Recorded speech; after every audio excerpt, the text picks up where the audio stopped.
So just want to give everyone a very warm welcome to the Feed Scoop webinar, and a huge thank you to Sam Watson, Joanne Quirke and Nicole Groyer for joining us. I don't think any of you guys need much of an introduction, but we'll tick the box. So Sam, as you all know, as a Red Mills rider, international event rider and Olympian, amongst other things. So Sam, thanks a million for joining us this evening. Joanne, as you know, from a lot of the showing and a lot of coaching through Treo Eile over the last couple of months and years as well. So Joanne is, I suppose, very famous in the show ring with not just winning 1 but 4 consecutive racehorse to riding horse titles at the Dublin Horse Show with Cooldown and for Paddy the Plaster. And of course then Nicole Groyer, a huge part of the Red Mills and Foran Equine technical team, and no stranger to the show ring and the dressage ring as well, with her thoroughbred Furtano as well. So guys, thank you so much for joining. We appreciate it. Pleasure. Very good.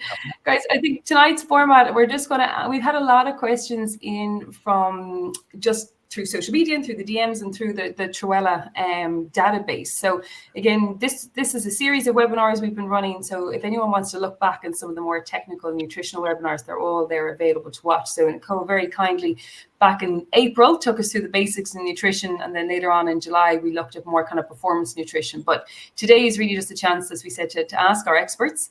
And guys, I'm going to kick off with some of the questions. Sam, if you don't mind, I'll start with yourself. Have thoroughbreds always been a part of your life, a part of the horses at home, or is it a relatively new piece for you guys? I have to confess that it took me a while to actually compete a full thoroughbred. They've always been they've been a big part of our breeding program. So either having a thoroughbred mare or going to a thoroughbred stallion to keep that injection of gallop and all the attributes that they bring coming into the gene pool.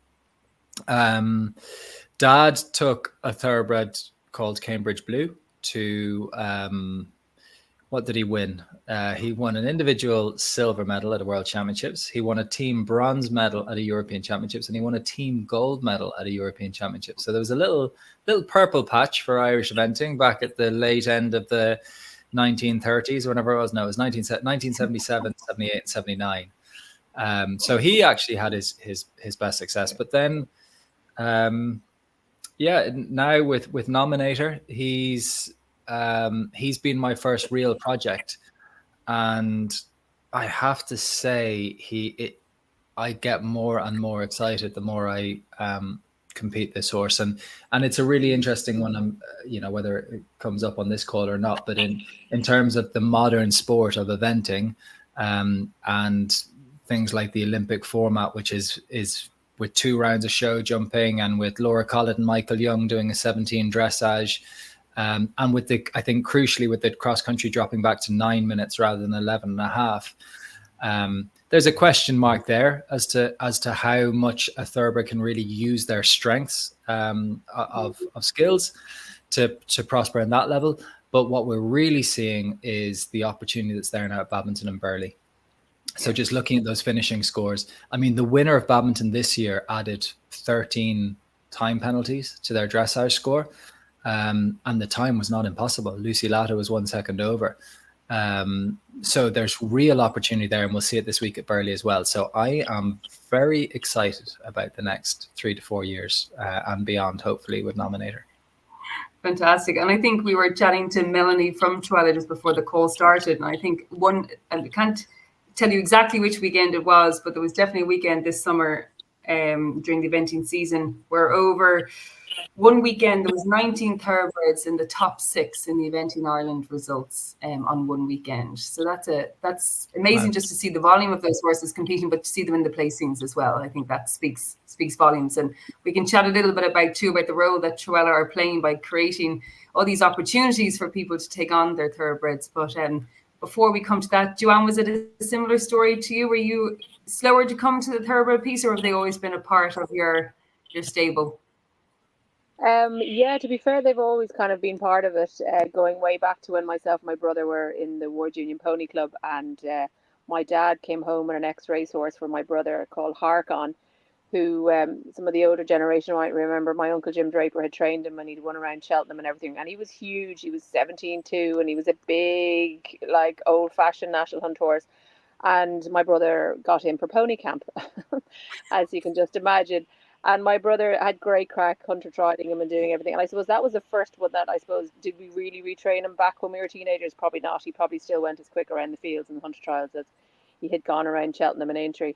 But I suppose that was the start of it. Then we got a couple of flash ones that we retrained again. And then I suppose more so then when I moved on to for Paddy the Plaster, when I got him back in 2013, or pardon me, Cooldine actually initially, he was 2013, and then for Paddy the Plaster came in 2014. And I've just had great fun with them. Like, I absolutely adore them now. Like, you know, we would pre-train flat yearlings, we'd break them and pre-train them as 2-year-olds at the minute. But we always have nice thoroughbreds in that we would retrain, and I just have so much time for them. They're so versatile, and you know, some of the flat horses, they're finished their careers, you know, quite early, 4, 5, 6, depending on how good they are. I know the good ones can go a little bit later. And then the national hunt ones, you know, they're coming off the track at any age again. And, you know, as Sam will say, they're athletes, they're born athletes, most of them.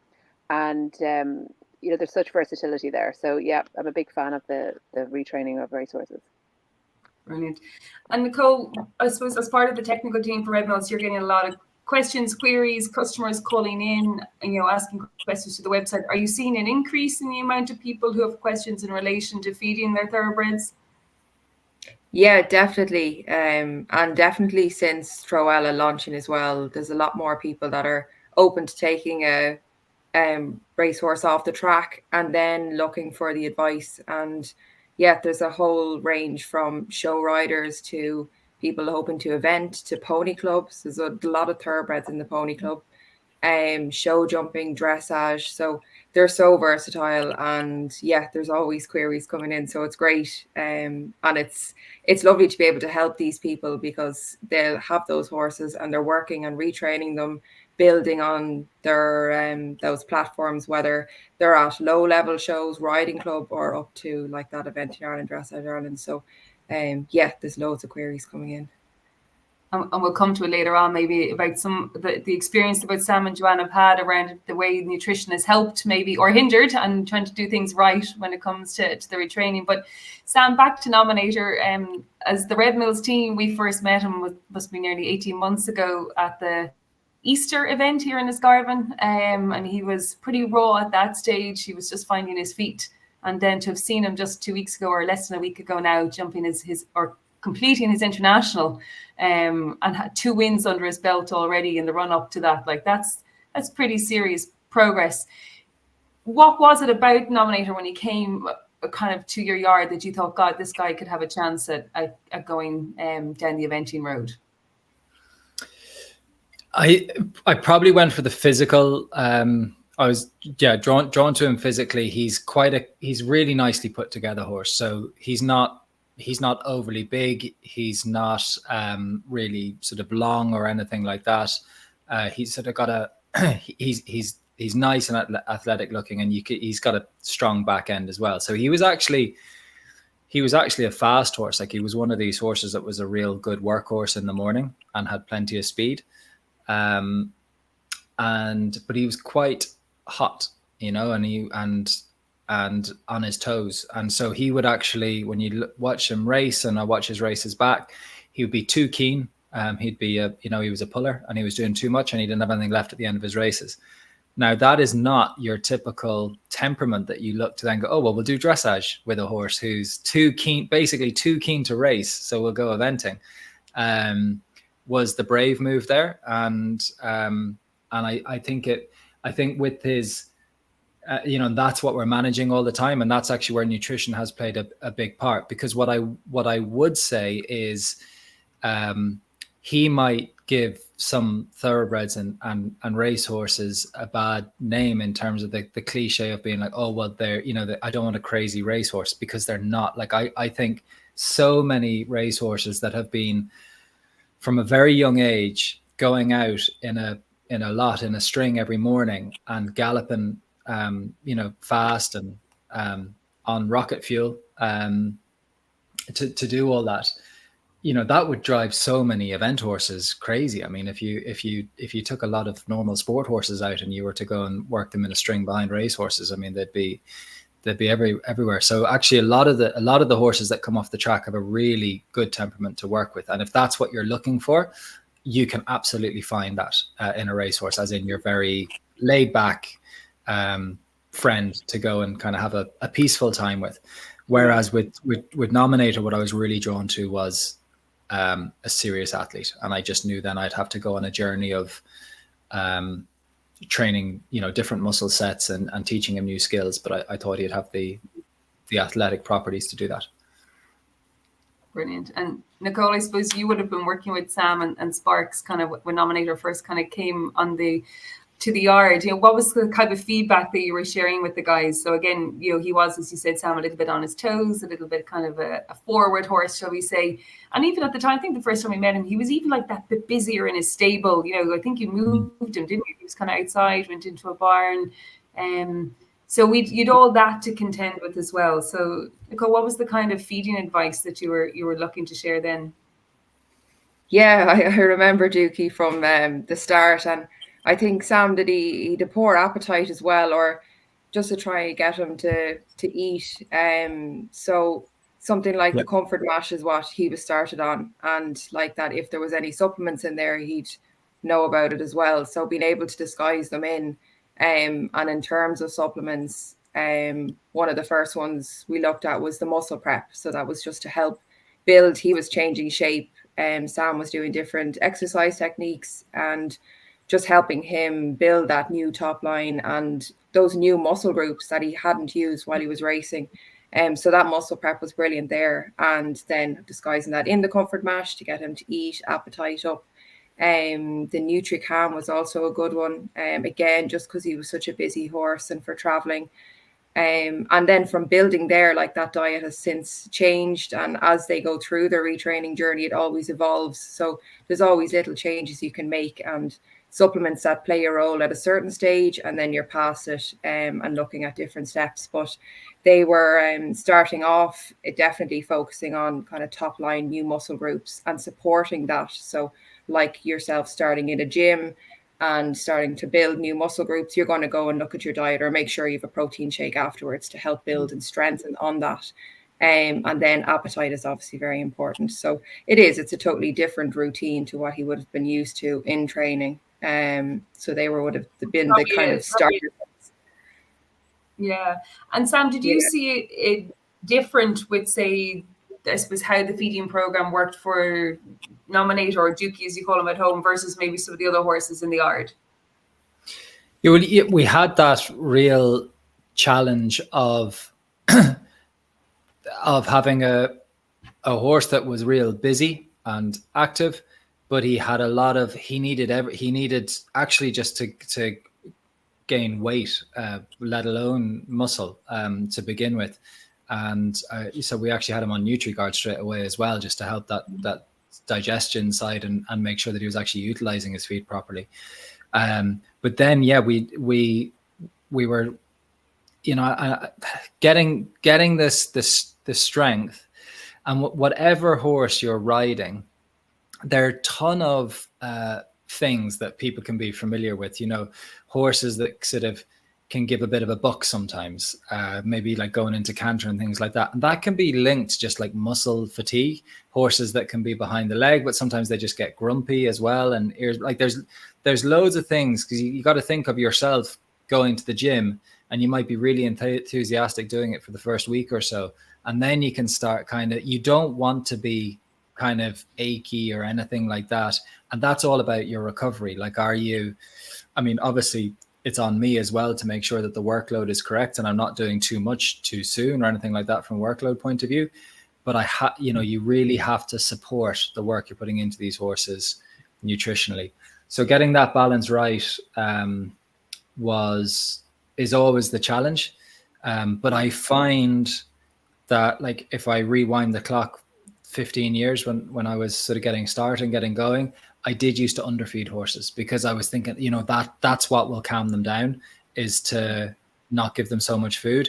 And I found that that's where, like, I talk about hangriness in horses, and still when I'm teaching people and things like that, that actually, if any of us are asked to do, you know, a lesson or any kind of physical activity, and we're just not supporting that with nutrition, we wake up the next morning a bit grumpy, you know, like we just don't have it. Whereas actually when we are fueled correctly, we're just in a kind of more content place, and we're trying to get that balance right. So yeah, it's getting him right mentally, being able to support the work physically, because that is the fun.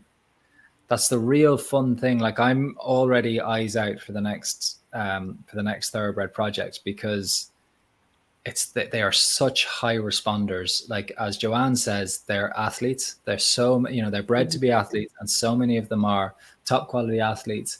And when you just change that focus to something else, and different things, they learn so fast, not just because they're intelligent, but because they can physically respond to it. They're, you know, whatever you teach them on a Monday, you bring them out on Tuesday, Wednesday, and it's like, oh yeah, I'm pick up where I left off the last day, and on we go again. What more have you got for me?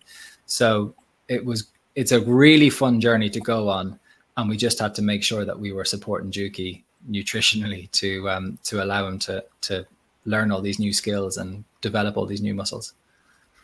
Absolutely.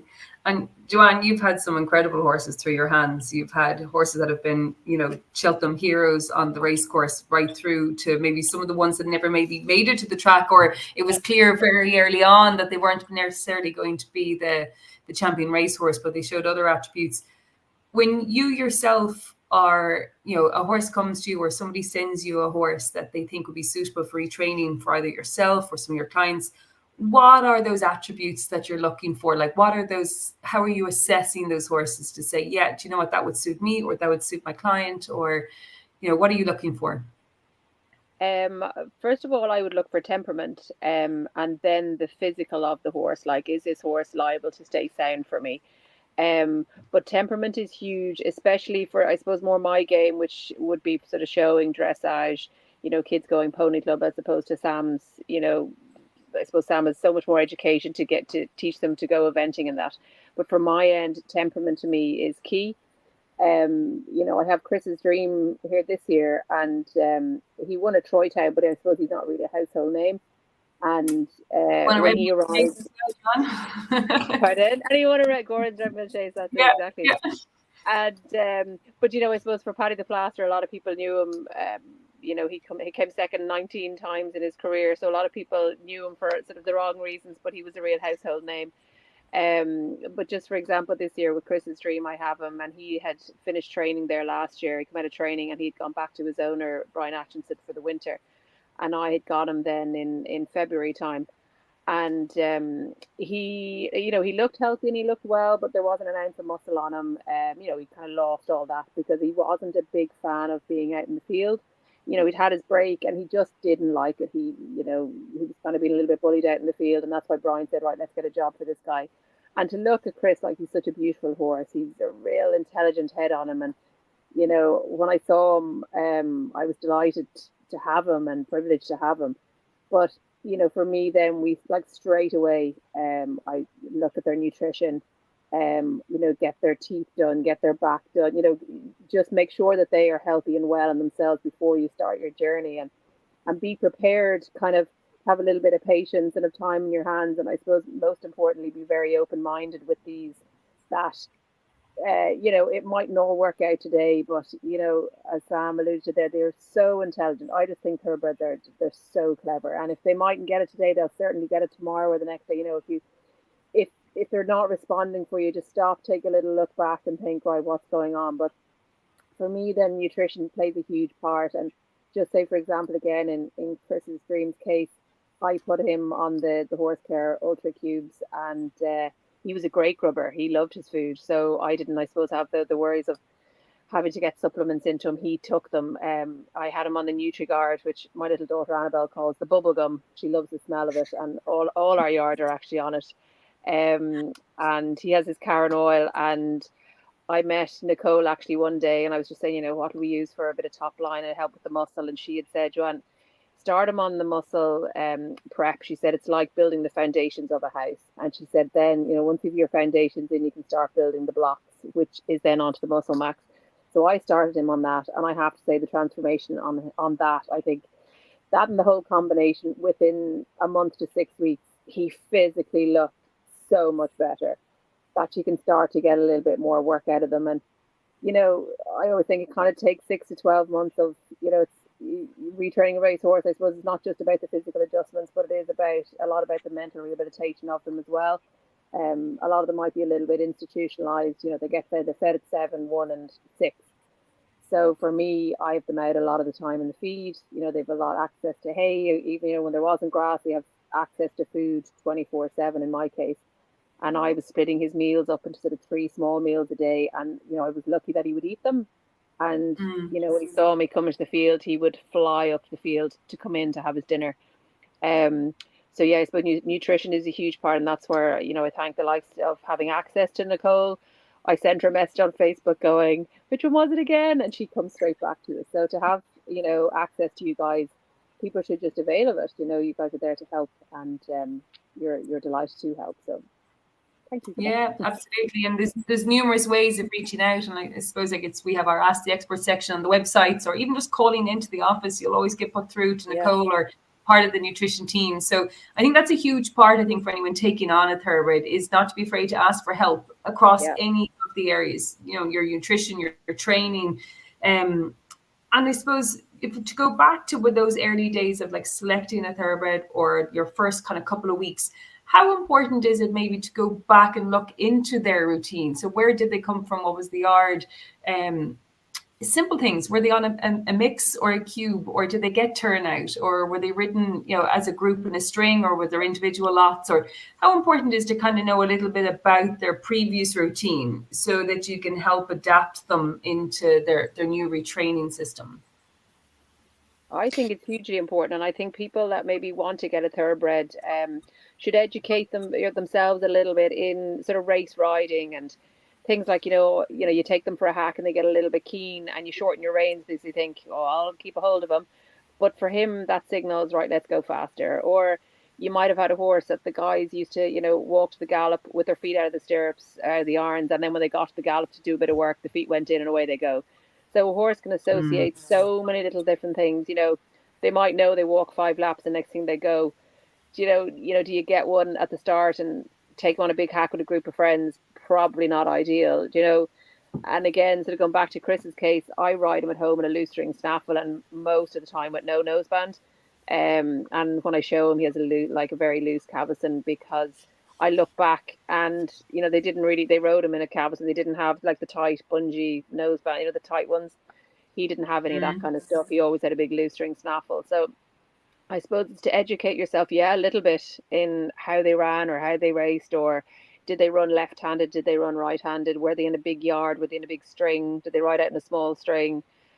Like, there's so much, and you can see that behavior come through to them when you start to ride them, in particular, maybe looking for canter transitions that they're really good on the right, but not particularly the left. And you just have, if you educate yourselves a little bit on this, it helps the retraining process a little bit, make it a little bit easier. Sam, would you experience the same? I know you have a lot of pre-trainers as well in your yard, as well as obviously the likes of Nominator and possibly horses even for rehab and stuff. Do you see that shift in routine being so important to know the background? Yeah, and we do an awful lot of groundwork with them in terms of, even when you look at the shape of a horse, they all have a little bit of a dip in their back to an extent. If an architect built a bridge with a dip in it, they'd be thinking, what is happening there? It's not actually the strongest structure to support weight, and that's where we put the saddle, and that's where we put ourselves. So that's why we always talk about building top line. Why it's to develop that carrying capacity for them. So just sometimes giving them that break from the saddle, it's definitely something that they are probably not doing in their racing life, is being lunged lots. They might have done, I'm sure they were done it as a breaker, but their routine is going to be, short stirrups and galloping fast. and walking in between, and those are frequently just our two gears.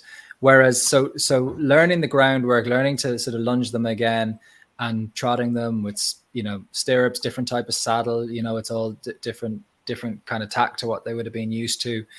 That starts them figuring out like, okay, this is a slightly different life, and that's what you're trying to do, and you're seeing how they adjust to that without a human being involved. That because at some point, as much as you know about their previous routine, they're going to have to start fitting in with your life, and you hope that they can, you know, not you want to have. We're very fortunate, like you mentioned there about Juki changing barns. He was in our main yard, which are kind of single stables, and it's nice and fancy. Everyone has their own single stable, and it looks really nice. It's you think you're at Ballydoyle, it's great. And then we have our barn down below, where it's, you know, more like a Willie Mullins setup, and they can all see each other and they're across from each other. But Juki didn't like having his own stable. He wanted to, you know, and not being able to look directly into someone else's stable and see them. So and that's probably what he was used to. So we realized, oh God, he needs to be in the barn. He needs to, and that just kept him much more settled and things like that. And he still is. All my other, and it's, you know, it's one of those things that's a little bit inconvenient in that you know, the barn used to be where horses would come in and out a bit more, whereas our horses for international travel and all that kind of stuff, you know, it's a much more open yard and things like that. So now, like, we're so bio-conscious and all that kind of stuff, because Juki's in the barn and Juki goes on the lorry with Rocket, and Rocket goes to internet and all that kind of stuff. But you make those, that's a good example of, you adapt as much as you can for things that suit them, but also for some people who don't have as much turnout as they'd ideally like, or they might only get to ride after work and not before work, or they can only ride a few times a week. You know, you want to see, like, can this horse also fit into my life and my routine, because that's just practical. But that's a nice way, like the groundwork, I think, is a really valuable part, because it just helps you start getting to know the horse. And I think the other thing that we're all, you know, the best part about it, you're on a journey, you know, and I think we're all, I mean, you get to that stage in your life as well, when whether you're on YouTube and trying to improve your own human nutrition, or improve your own human exercise, or whatever kind of self journeys you're going on for little challenges, trying to climb a mountain or run a marathon or do whatever. It's that kind of thing. Retraining a racehorse is, you're doing it for the journey. You're trying to take this horse from being one type of athlete to another type of athlete, and learning all these little things about the horse and taking them on that journey is really good fun. So, and chalking down those small wins, you know, it mightn't necessarily be for everyone to get to the international per se, but it could be that you went on your first group hack with your friends and your horse remained settled and relaxed and calm and it was enjoyable. Or traveling them, you know, if they found traveling tough, maybe it's getting them to the point where they're relaxed there. So I think taking those gradual improvements as wins and progress, I think is really important for people as well. And Nicole, in terms of, and again, Nicole, you've had your own thoroughbreds for retraining. How important is those transitions of diet? So understanding maybe the diet they were on, they might have been on a more traditional, like cereal-based, you know, racehorse cube or high starch, fast release energy feed. And then, of course, they might have spent time in the field, like Joanne was saying about Chris's dream. So is it important that people do their research too into maybe what they were being fed before taking them on and making that transition smooth? Yeah, absolutely. I think the more information you have on what their diet was, it's typically going to be a high energy racehorse mix or cube. But even kind of, did that horse have a break? Is it straight out of training? When did it last run? Like Joanne said, even familiarizing yourself with what those horses would have been doing in training, and the whole racing scene, so you can have an understanding of what because that's all they know. So you're getting this horse, and you're trying to rechange and retrain everything that they know. So I think definitely, if you have an idea, and it will depend on whether this horse is straight out of training and whether they need a break or they're coming off grass. But any changes you make to the diet, it's always recommended you do it gradually. So introducing like the likes of, say, the horse care range, that would be a totally different type of feed to, say, your traditional racehorse cube, any of those grain-based feeds. So they're high in oil, and oil has to be introduced very gradually. So again, it's just giving the horse's digestive system a chance to adjust to a different type of feeding and utilize that fiber. And it's a different source of energy to them as well. So yeah, all those changes need to be made very gradually, but as much information as you have before. So if you do have the chance maybe to talk directly to the trainer, or maybe it's come through a retrainer, and if you have an idea of what their whole routine was beforehand, it'll give you an idea then going forward what you need to adjust, or maybe keeping them on that similar diet that they're on already. And I suppose starting off, Nicole, like how important it is to even just simple things like scoop, knowing what that baseline is where you've started from, so you can adjust up or down, I suppose, is probably a good start as well. Yeah, like knowing, even as simple as knowing what you're feeding and how much you're feeding. So weighing your feed scoop, and I know I've probably said that about 100 times through the last webinars, but if you know what's in your feed scoop, so, and everyone's scoop is different. So a full scoop to someone could be a heap scoop versus a 3/4 full scoop. You like typically say your stub scoop of cubes is going to be about 2 kg full, and mix is less dense, so it's 1.5 kg. And if you know what you're feeding and the amount every day, then you're able to adjust. Maybe you're increasing your workloads, you increase your feeding rate, or equally, if you're giving them a break or want to decrease, you know where your starting point is. Also, if you're starting on a feed like the Horse Care Ultra, so that's grain free, you can build from that depending on what discipline, if you need more energy, or maybe that is enough energy there, if they have that blood naturally. But understanding what you're feeding and the type of energy it's fueling then will give you that base of whether you need to adjust, or you know, you can play around with it depending on the workload and match the horse's individual requirements. Absolutely.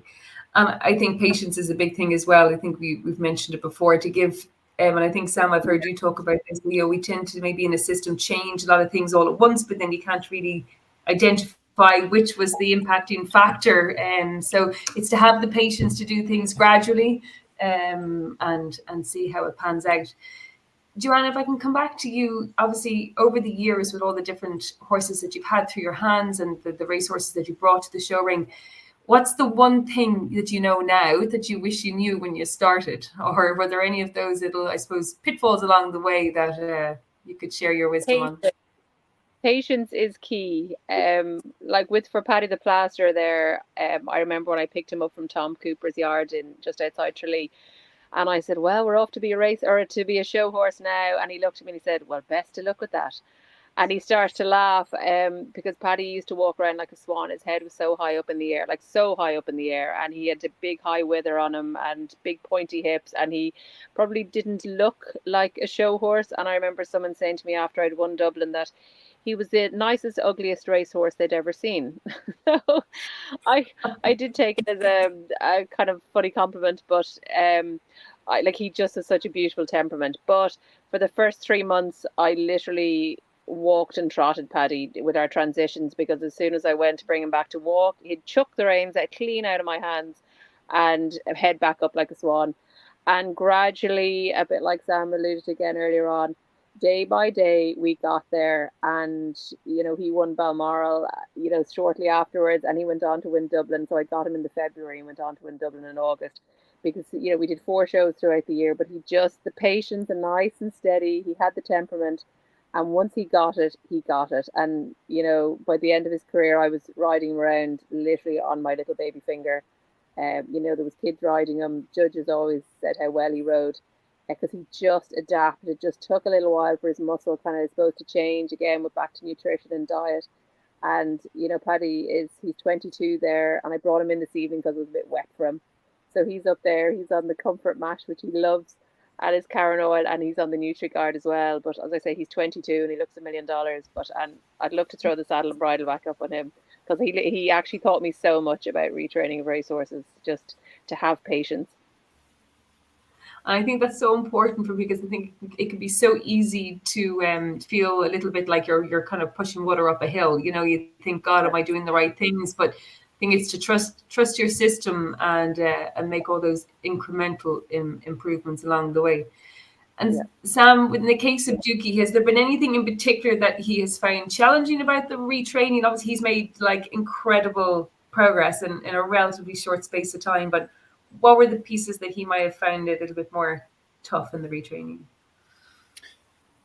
He, I think in the canter, being able to, he could always shorten very well. So he could do a collected canter, but he'd do it with his legs moving quite fast, as though he was, wanting to suddenly go fast. He was kind of waiting, being like, okay, well, I'll sort of bounce for you, but when can we go forward again? So to be able to do it with relaxation. So he had the physical ability to get his hind legs in underneath him, but then to do that, relaxing his back and not tensing his back has just taken a little bit of time. And there's a physical element to that as well, like to get those hocks in underneath him and stuff like that. Like, I think that's when he found that, it's like I was doing press ups and you're like, okay, I can do 1, 2, 3. When I get beyond that, it's like, well, that's hard work. And his kind of reaction to that was to be like, oh, can I go faster again? So that just took a bit of time, and because it was there, that element was there then in his show jumping, that to sort of wait on a distance and stuff like that, but to wait with relaxation. He had I think I ride a lot of thoroughbreds, again, mainly pre-training them, and they're still on their career to being a successful racehorse, and they can physically find it difficult to shorten, but he physically found it easy. He just mentally didn't let them in. But it was funny when you're asking Joanne there about the lesson, that you'd learned that you wish you knew, then that you don't, that you've learned that you wish you knew. I remember getting so excited about Badminton 2013. So what are we now? 11 years ago, because I was lucky enough to be there competing on Bushman, but you had Michael Young riding Le Bios at Exam, who was the Olympic, World and European champion. He had all 3 titles.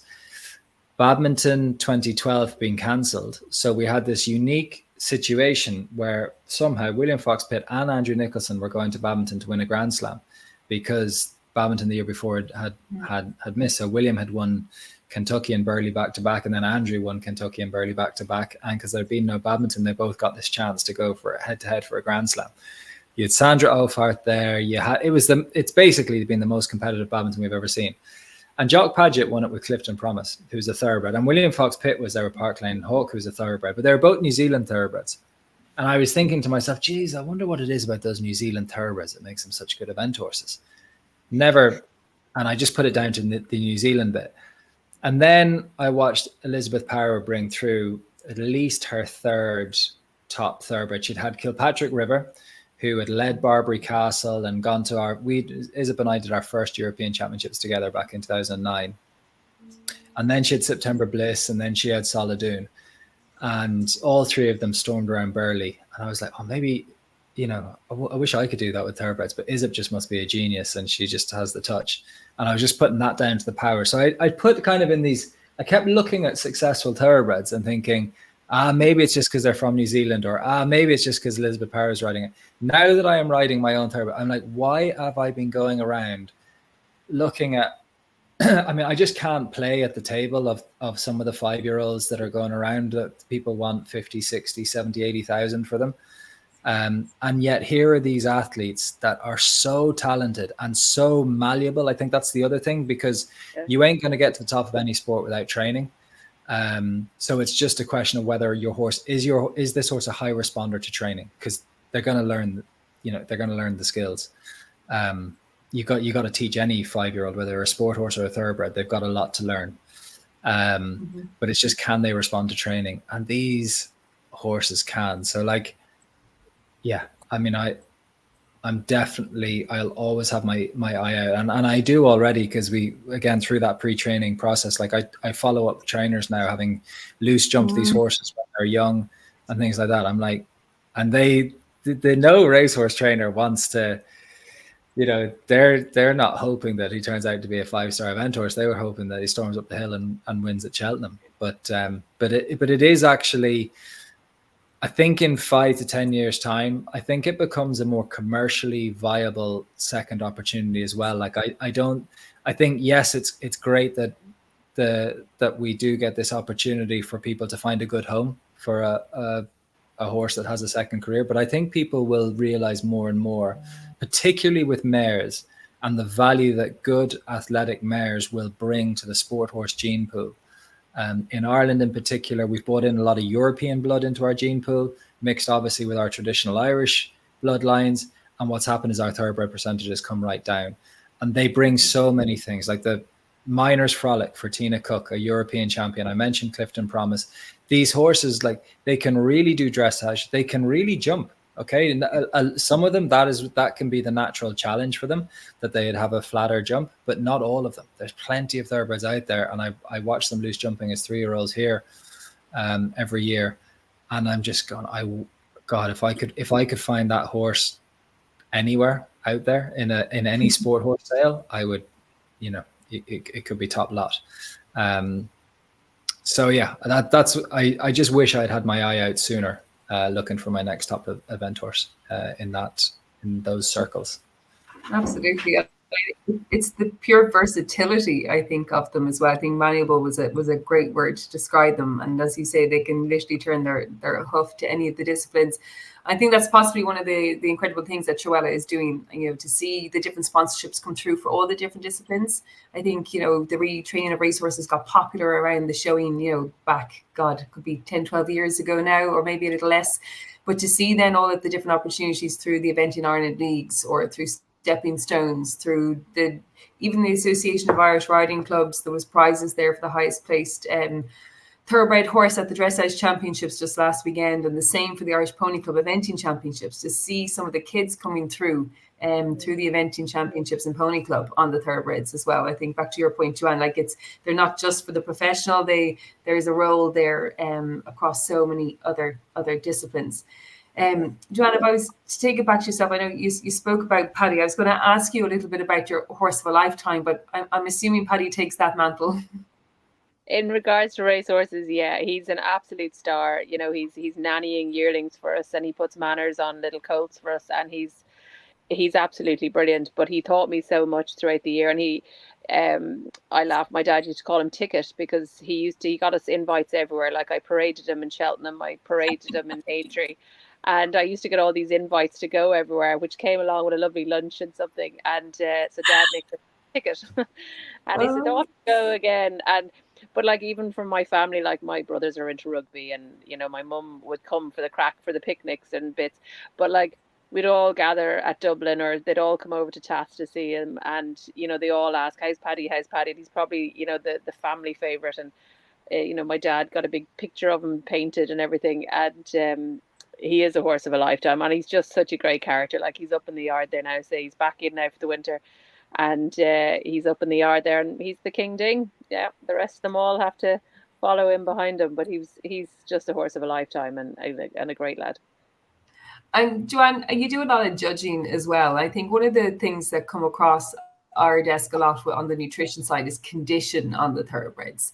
As a judge, what are you looking for? Is that pressure maybe to get condition on them very quickly, which can maybe lead people to being tempted to maybe overfeed, and that leads to maybe some of the temperament issues? As a judge, what are you looking for when a horse is presented in front of you in a class? Like, I get, that it's great that they're split into novice and open classes, and even at Trim there at the final of the Treo Eile, the showing series, just to see the difference. Like, there is a good clear difference at the minute between the novice horses and the open horses. But as a judge, you're looking for, like, a lot of them, people say, oh, they came out, they were really thin, whatever. Most of them are not thin, they're just so fit. They're just athletes. They've been athletes since 3-year-olds for National Hunt Boys, and yearlings for the flat ones. So their physique is light. It's they don't want them big and chunky. So a lot of people, they either it's a slow process, as I say. It's a slow transition, getting the right nutrition and the right feed into them. But once the horse is healthy and well looking, you can see a slow shift in the muscle movement. It'll start to come. But some of them, they have little pop bellies, and they don't quite have the back end yet, and they don't quite have the front end. They have a bit of a weedy neck.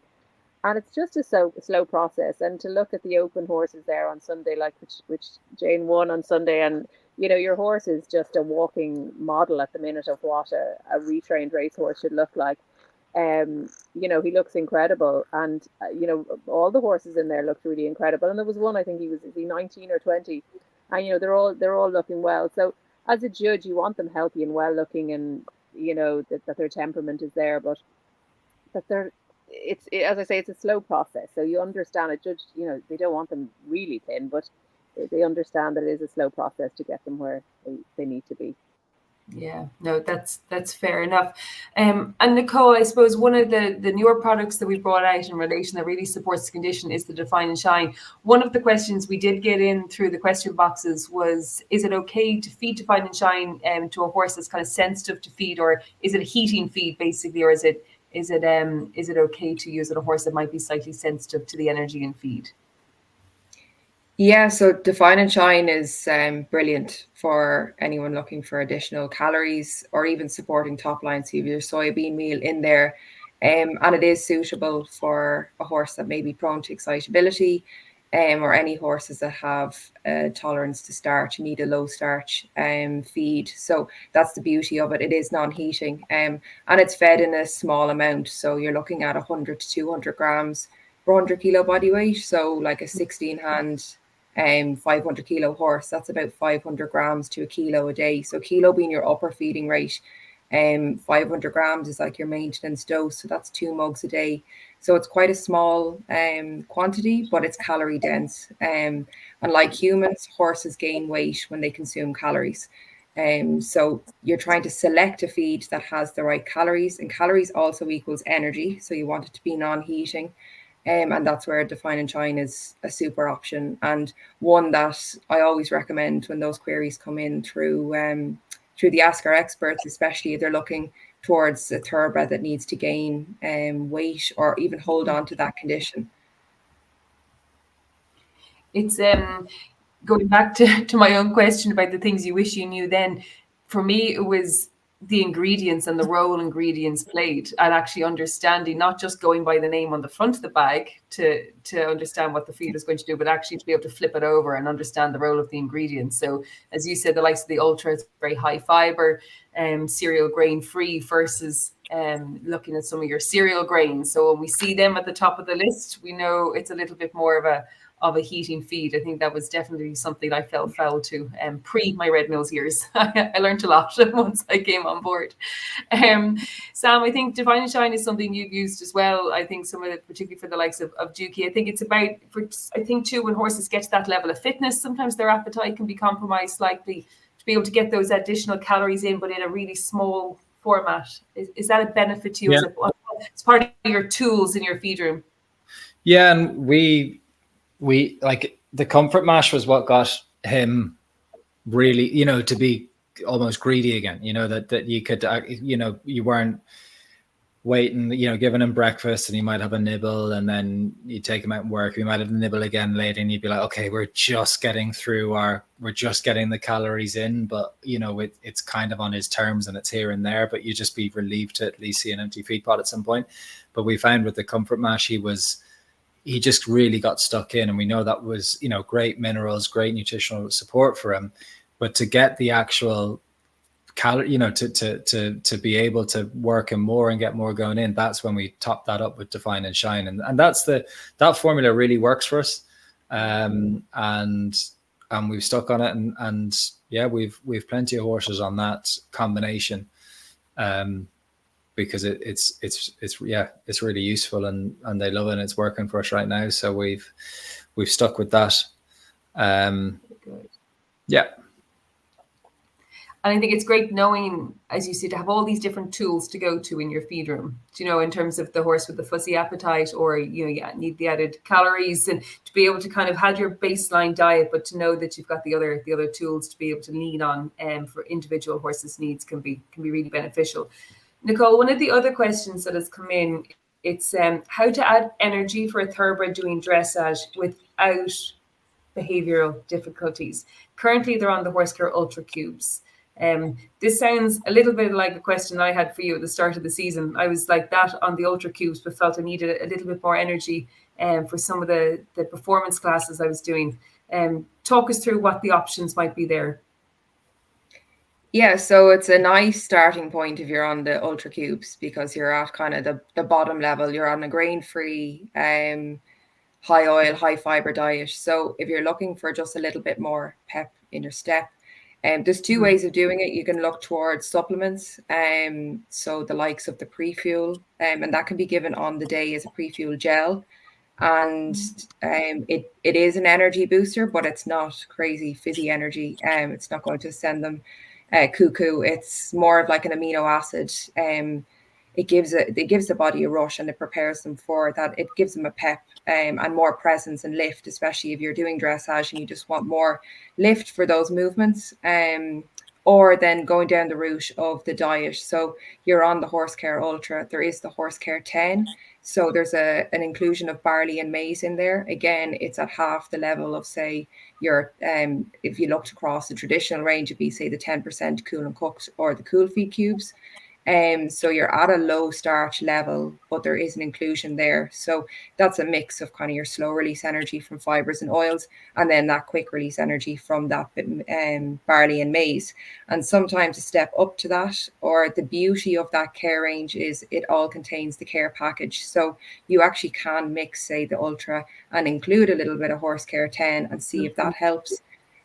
Or equally, if someone's on the Horse Care 10 and wants a little bit more, you can make yourself a 12%, between the Horse Care 14, the Horse Care 10, and you have a little bit of oats, barley and maize in there, but maybe not at the full extent of the Horse Care 14.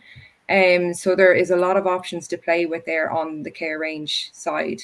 But I mean, I'd have to speak to that girl and see whether it's the feed route she's looking for, or maybe the supplement like the pre-fuel gel would give enough on the day. But there are options there. But the care range is lovely. When you're on that starting base of Horse Care Ultra, there is options to move up there and just have a little bit more energy without it blowing their head. Yeah, absolutely. Well, I think.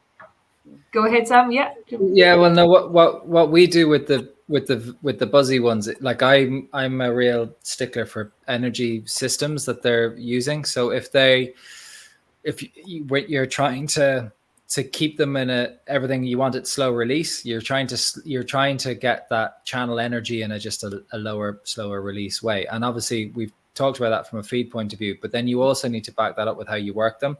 Mm-hmm. So I might use something like loose jumping as a part of a horse's routine. But if I have quite a hot horse, I might not actually include that, because I know that when I go loose jumping, they'll gallop around crazy for a few minutes. And I think, and even sometimes when I've taught horses in clinics and stuff like that, they'll think, oh, I just need to go for a gallop to sort of get it out of their system. And I'll be saying, no, what you're doing is you're keeping high, fast release work, and you're keeping like anaerobic, lactic acid flooding, like you're keeping that in their life is the thing. Whereas you're basically trying to teach them to go for a steady jog, and you're trying to get them working off a different energy system. And there's a mental side attached to it, but there's also a physical side attached to it as well. So you got to think, if you've never worked with a heart rate monitor, it's really useful. And so then, and where I say I'm a stickler is I'll be working a horse, and even they're working really nicely, but I'm thinking like, okay, I've done 3-4 laps of canter of the school here. I'm actually just going to take a little break now to let that heart rate come back down again, or have a little bit of a trot, let the heart rate come back down again. And then when we're nice and relaxed again, I'll go canter again. And I really focus on the energy system that I'm working, that I don't get up into that higher heart rate zone. And that really helps them to you're obviously backing that up with what Nicole is saying, with whether you're feeding, low starch, high oil, all that kind of stuff. You can be grain free. All of that is available to you with that horse care range. Mm-hmm. Then back it up with how you work the horse as well. Yeah. Yeah. It's a really important point, isn't it? I think I heard somebody else say, feed your horse for the work they've done, not the work they're going to do. Now that's quite anecdotal, but it's something that stuck with me. I've been guilty, I think, sometimes of maybe overfeeding and then ending up in that position where maybe I felt I need to go for the canter to burn off the excess energy, but as opposed to then maybe feeding for recovery. Joanne and Sam, you both do a lot of coaching. Are there things that you see come through in those kind of, you say, teaching clinics or teaching individuals that you kind of feel there's feedback to share there? I think sometimes, like that time you kind of come into the lesson maybe with too much energy, but you actually then start to flag when it comes to the meaty end of the training, where you're really starting to ask the questions. Is there kind of advice that you give people when they're coming to a lesson or they're doing their training? Yeah, well, one of the newest one that I would say that I've started doing more because I understand it more, and it's more from the supplement point of view, is sometimes like when people are coming for a lesson, it tends to be one of their bigger physical workouts of the week. It's the big commitment from them, and they also want to get value for the lesson. So we're working as much as we can, and I encourage them to use pre-fuel now, and not always to the type of horses that you might think. So even some of the horses that tend to get strong, and I find that that they'd be cantering and in a round of show jumping, as the course goes on, the sort of horse is getting faster and faster and stronger. And you're thinking, oh God, this horse doesn't need pre-fuel, like, because he needs to. I'm trying to slow down. I'm trying to calm him down. It's not actually because of hotness that the horse is getting faster and faster. It's because of a lack of strength. The horse is struggling to sit on their back legs, take the weight behind, and stay in that lovely relaxed canter that we all want to sit on. And with every jump they do, and as they canter and they go more and more, their stride is actually just getting longer and flatter. And instead of being able to support themselves behind and take the weight behind, they're now starting to lean on the hand for balance because they can't balance themselves. So the pre-fuel is going to help with that. Those muscles aren't dead and jelly-like by the end of the lesson or by the end of the show jumping round. And it's a really useful tool. And I've seen horses where they would get to sort of halfway through the lesson where they'd be doing certain exercises, and normally they're just pulling more and leaning more on the horse's hands, and they're actually still in a much better balance, able to take that weight behind and getting through their sessions a lot better. So again, it goes back to my first point earlier that actually a lot of the things I thought I've been under, I thought under fueling was the right thing to do, because I think, I thought, oh, I need this horse calmer, but actually I was under fueling and not allowing the horse to be able to work properly. Absolutely. Well, guys, we're coming really close to the hour mark now, so I really appreciate everyone's time this evening. Just before we wrap up, Joanne, if I could maybe finish with yourself, what would be the kind of advice that you would share with, maybe the amateur rider who is looking to take on a thoroughbred or who has just taken on their thoroughbred? My two children have literally just arrived in. Yours arrived before mine. You see me. I thought your children were going to arrive in before mine. My two literally just arrived in, so sorry about that. What advice would I give you? Okay, sorry, one second. So we have this supplement called NutriCam. Yeah, exactly. Yeah, can we give that to the kids? I'm very sorry about that. It's like the Sky News thing, isn't it, where the children come in. What advice would I give people? Get childcare. Look, there's loads of advice out there. From nutrition to Treo Eile. Don't be afraid to seek advice. Don't think you're alone on this journey, because it is a journey. It's not, you're not going to get a horse straight away and think, oh, it won a big race yesterday, now we're going to go and win something else today, because it's such a transition. But as I say, they're incredible athletes, but there is so much support. As you say, go onto your website there and seek the advice there. Go to Treo Eile as well, seek advice. There's clinics, there's just loads of advice, and it's got better and better over the years. So don't be afraid to use it, and everyone's there to give you a hand. Yeah, absolutely. Yeah. And I think go ahead. I was just the best advice, Joanne, was how you handle that situation there, because that is how you need to handle a hot horse sometimes, or a horse that's going to learn new things. Just remain calm, don't get emotional, don't panic. Fine. They're still screaming. You can probably hear them in the background. It's just a moment. I think that's where a lot of it's a trait in a lot of good horse people. They're very calm.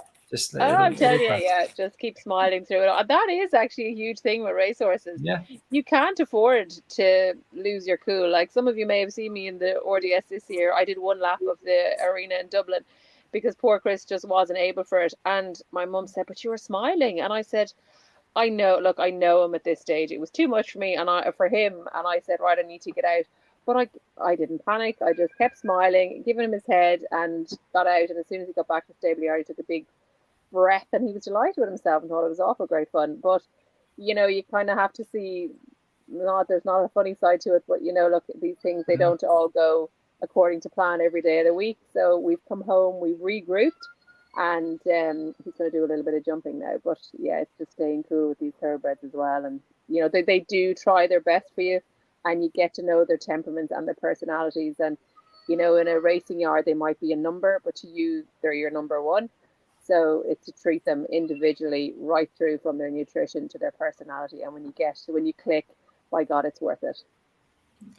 That's a lovely way to wrap up, Joanne. Thank you so much. And Sam and Nicole, thank you for your time.